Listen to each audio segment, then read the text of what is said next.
Yo, what's up, everybody? Welcome back to the channel. If it's your first time here, welcome. Today we're gonna be dropping an overview of Buffy the Vampire Slayer, the Library Editions, Volume 4 of Season 8. So this is basically the cover. It's what you'll get, a nice kind of painted look to the covers. Writers Joss Whedon and Brad Meltzer. So that's pretty interesting. We got Brad Meltzer on this, and Jane Spenson does one issue. Here we have other creators, artists that are gonna work on it. George Genti is the main artist on the series. Carol Molina steps in and does like a story arc here and there. So yeah, this is the back. They always have the same whatever colors the font on the spine is will be the color on this, and it will also be the color of the ribbon. Here are the inner flaps saying Season 8, Volume 4. This logo here, which is the Twilight, and then a little forward here. Let's see, it says here, Girls Entertainment Network says Meltzer's talent speaks for itself. I wouldn't be surprised if letters started pouring in today for him to return for Season 9. Next quote here by Newsarama. So, Meltzer's takes on Buffy Season 8 definitely has the energy that I would associate with, say, Season 3 of the television series. Okay, have not watched the show, so I have no idea. And now in every volume you will have on the front cover right here the face of one of the main characters. This is Giles, same spine on all of them, and then here this one has the whole cast basically. These are the characters that are on the TV show as well. Here is the binding. You want that hole right there to be able to fit stuff in there like that. That's great. That's what you want. It's the ribbon here, and we also have this other ribbon to save the book in place. These ribbons always match the letters on the spine, and also the front cover. So that's nice. Okay, let's check out the inner covers. The green ribbon as we saw earlier. The Twilight logo, kind of the villains basically. Here we got Spike on the cover, so yeah, spoiler, he returns in this volume, the end of Season 8 basically. Got Buffy. Nice two-page spread. I really like the way this one looks. And the inker, Owens, doesn't get enough credit as well. Sometimes inkers are kind of like unsung heroes. But here the inker, he does these thick outlines. And it really adds to the art. Like it gives it a certain style. Like that I've seen the pencils at the end and it doesn't have it without those thick outlines. It looks different. This makes it in a way look more cartoony, but it gives it a style, right? Also the coloring does that as well. Here we get the table of contents. Here we start. Last volume ended where they were fighting some basically kaijus. There were 3 goddesses. That's one of them. So there were huge Godzilla type monsters. And here's Willow. She regained her power, so she's left to fight all of them by herself because all the Slayers had lost their powers, right? So they're just fighting with bazookas and guns and tanks. And Willow has regained her powers of magic. So she's the only one that can really fight them off at this point. But towards the end of the volume, Buffy regained her powers. And here you see her flying. Look at her swirling around. And look at the way she lands. Clearly reminds you of Superman, right? In the movies and stuff. So she's super overpowered now. She doesn't have the regular powers of a Slayer, which have more powers than a regular human. She has superpowers, not just powers. So now she's like a Superman character, like I said. And they're clearly going to like a super comic book feeling again. Here you see Willow. She regained her powers as magic and sorcery and stuff like that. Look at it. This picture here looks crazy. This artist Genti, master at doing facial expressions and stuff. I believe it's a guy. It's George Genti's. So yeah, cool art here. All the green here, so you know it's some type of like magical situation. She's getting her magics back. This series since volume 1 has been way more gory and way more brutal than I thought. Like if you like Conan and stuff like that, this is a completely different tone, but it has a lot of decapitation and violence, and a lot of people die here as well, and they do not come back. They stay dead for the most part. And here you see a lot of the injured, because in the last volume they went through an all-out war with no superpowers, so a lot of people died. And a lot of them were like main characters, not just in the last volume, through the whole season, through the 4 volumes. A lot of like main characters died. So that was nice, not in the way that you want them to die, but it's nice to see that there is casualties and there is there's results. People die, they don't come back. There's like penalties or whatever you want to call them. Here's the main villain, Twilight. Here are the three goddesses from volume 1. Cool picture here from Willow flying, and you see a kind of pretty much blank background with just a few clouds. So you can see she's in the air and there's like a lot of space, because you always want the when you're in the air, you want the skies to look big and the character to look small, like, so you can get an idea of just how big the sky is, right? Here again, one of the main characters got really injured. He's barely surviving. Look at this, man. It was literally, the last volume was like a war, right? With tanks and machine guns and stuff like that, because they had no superpowers. Here, Buffy, was a great character moment, because this shows Buffy's like really flawed. It's a really flawed character. She's telling Xander that she likes him and she has feelings for him. And he says right here, "Little too late, Buffy." And he explains to her how you hooked up with every guy here already. Then you even started hooking up with the girls. And once you were done with the girls, now you're interested in me. So basically, you even chose to be gay first before you had an interest in me. I'm like the last pick, right? So he's almost like offended by it. And it shows, she's flawed. She's not perfect. She has issues.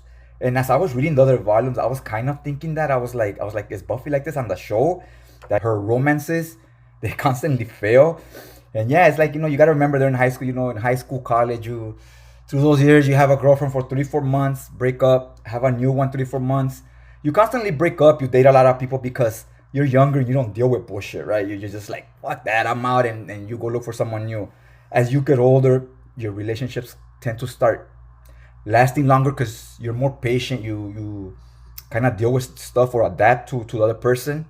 So anyways, this whole chat, there was no action, as you can see, like a lot of dialogue, but I really enjoyed this scene. I felt I got to know the character more, Buffy, and I'm glad it addressed it, because I was feeling like that's what I was getting in the book. I was like, is this how Buffy acts? And they address it here, that it's done on purpose, and I'm like, all right, that's cool. And I like that they waited to the last volume of the season to do it. That way it gives you plenty of time for the reader to notice these things on your own, right? They're not pointing them out to you. They want you to just judge the characters on your own without it being pointed out through other characters until the end, when it's like, all right, if you haven't got the point by now, we have the character tell you this is what we've been doing with the characters, right? And then you're like, oh yes, I was right. I knew that. That's what I was thinking too, right? At least that's how I felt. So I thought that was very well done. It's like one of my favorite characters is Wolverine and Batman, right? They're some of my favorite characters. And they're very flawed, have a lot of issues. They constantly go through different relationships as well. So they're very much like Buffy, not personality-wise, but just in the way they carry themselves and the way they have a lot of flaws. They're not perfect. And that makes like a really good character. Gives them a lot of room to grow and to see them overcome these things, right? So I really enjoyed that. Here you see Buffy hip toss one of the goddess, uppercut the other, and just stomp on the other. So it shows you how overpowered she is at this moment. And we find out, since there's been a war, so many Slayers have been dying, she just keeps getting powers through everybody that dies. Their powers get handed over to her. And since it's been so many of them, that's why she's so overpowered at this moment. Here we see Buffy has a fucking superpowers. So there's a scene here where she's faster than a speeding bullet. And the book is very self-aware. They have the characters say, okay, we see what you're doing. Almost like breaking the fourth wall and telling the writer, see what you're doing, you're turning her into Superman, right? Then it says, what a nerd. So that was pretty funny. Here again, you see the huge skies. And Buffy, look, she just broke through that volcano or that castle all the way over here. She slammed this supervillain, Twilight. He also has superpowers. He can fly and do all the same stuff. So it's very much a superhero comic now.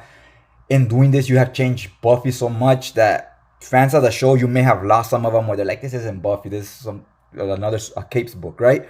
But you may have gained some fans that didn't watch the show, and they're like, oh, it's like a superhero comic, and they can ease into it a little better. Because I watched a few episodes of the show, not too much. It's basically like, it's a lot of high school drama mixed in with supernatural, fighting demons and vampires and stuff like that. So here, look, when she's fighting this character, he takes his mask off, and look at her facial expression. Like I said, I love the artist, the way he does the facial expressions. I think that's his strong point. The action scene here wasn't bad, but in a lot of the fight scenes, the movement, it's a little stiff. It's not the greatest. That doesn't mean the artist isn't good. It's just his strong suit is other things, right? That's what every artist. Some don't know how to draw facial expressions good, or other things, right? Some draw the same face on every character. Everybody has like their pros and cons. It's just what you like. Now we get a lot of this in the Buffy books in these volumes. I don't know if the show was like that. I'm pretty sure they didn't show nudity on the show, but a lot of sex scenes on this one and all the other volumes. Except volume 3, we had a different writer. It was not Josh Whedon, so there was no sex scenes, and there was a little bit of humor, but not much. And very rarely did they have like sexual humor in it. But all the other volumes, 1, 2, and 4, has a lot of that. So yeah, you see Buffy. There's a lot of scenes like this. Here she is later down the story again. She's doing this, but this time you're starting to see the world change, and things happen by them too. Them making love is so intense that it's changing the whole world, right? The dynamic of things. Look at here, he gives it to her so hard he sends her flying, just like she sent that villain Twilight flying. Angel does that to Buffy, which was kind of, I don't know how I felt about that scene. But see, he's like just hooking her up so bad.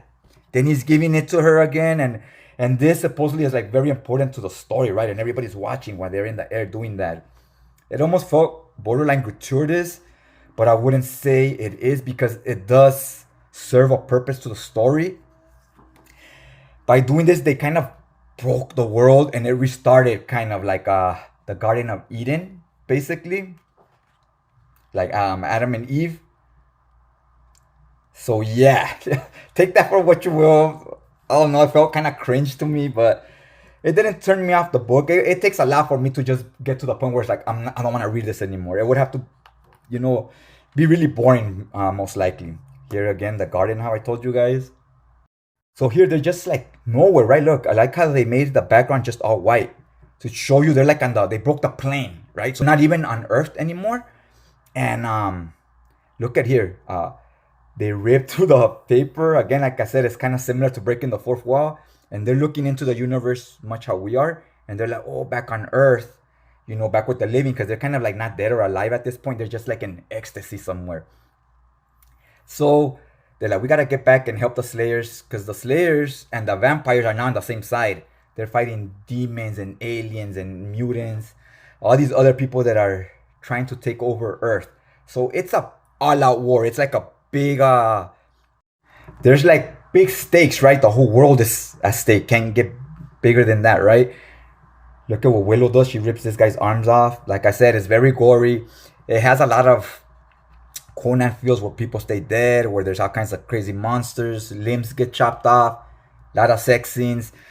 Just the tone is completely different, but the art, it brings a lot of the same stuff.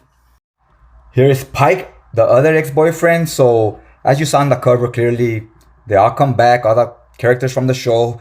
And so now you got a love triangle with Buffy, right? Because these two guys are kind of into her, but he's the bad boy. Angel's the boyfriend. He's the guy that just comes around once in a while, has a fling with her, leaves, shows up again. Think Dylan on 90210, right? Like the bad boy that like, kind of didn't even go to the high school anymore, but just popped up once in a while. Look at all these crazy creatures. There's all kinds of weird looking characters. Even this guy shows back up. He's one of the main villains on the show. So yeah, man, all kinds of crazy shenanigans. And here she is with him now, when she was just with Angel. And well, I know where that's gonna lead to. Yeah, I saw that coming a mile away. I was like, yep, know where this is going.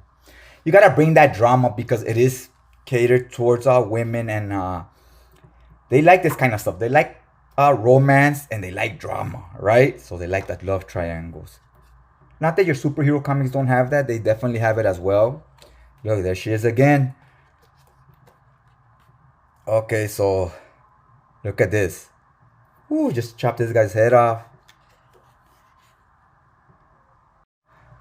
Look, Angel's holding this monster, and boom, they decapitate him. So you Conan fans, you see what I'm talking about, right? There's a lot of this stuff, kind of like Conan. The only ones I can think of when I see a lot of decapitations is Conan and Usagi Yojimbo. Two characters that really know how to swing a sword, right? They really threw everything at us but the kitchen sink. Like, We got superpowers. We got magic. We got sword swinging around like sword and sorcery. We got tanks and like like Sergeant Fury. We got monsters and aliens. We got supernatural vampires and demons. Like it was crazy. It really went off the rails. It almost felt like they gave us too much. Like they gave us everything. So it didn't have a feel for one particular thing, but it was fun all the way through for sure. I enjoyed it. I had fun with it. Sometimes with comics, you just gotta turn your brain off, enjoy the ride, have fun, kill an hour or two. This book did that for me, definitely. So if you're looking for anything more than we're fighting a lot of creatures and it's the end of the world, there's not much more to it. You really pick these up for the character moments and the character growth. I felt really got that with Buffy, and even to I wouldn't even say to a lesser extent, we got some of that with Willow as well, and Sander. I think they were the three main players, and we got to see them really change as characters as the series went on. So yeah, guys, if you like characters over story, definitely pick it up. If you like the Buffy TV series, but you're not into superhero comics, that's gonna be a roll of the dice. I'm not 100% sure you're gonna enjoy this or not because it is a lot different. That's really all I have for you guys today. Hopefully you guys enjoyed the video. If you did, go ahead and hit that subscribe button. It'll keep you updated on your feed every time the next video drops, right? And if you can, hit that like button. It really helps support the channel. It shows YouTube, that you are interested in watching the videos. Other than that, I'll check you guys out next time.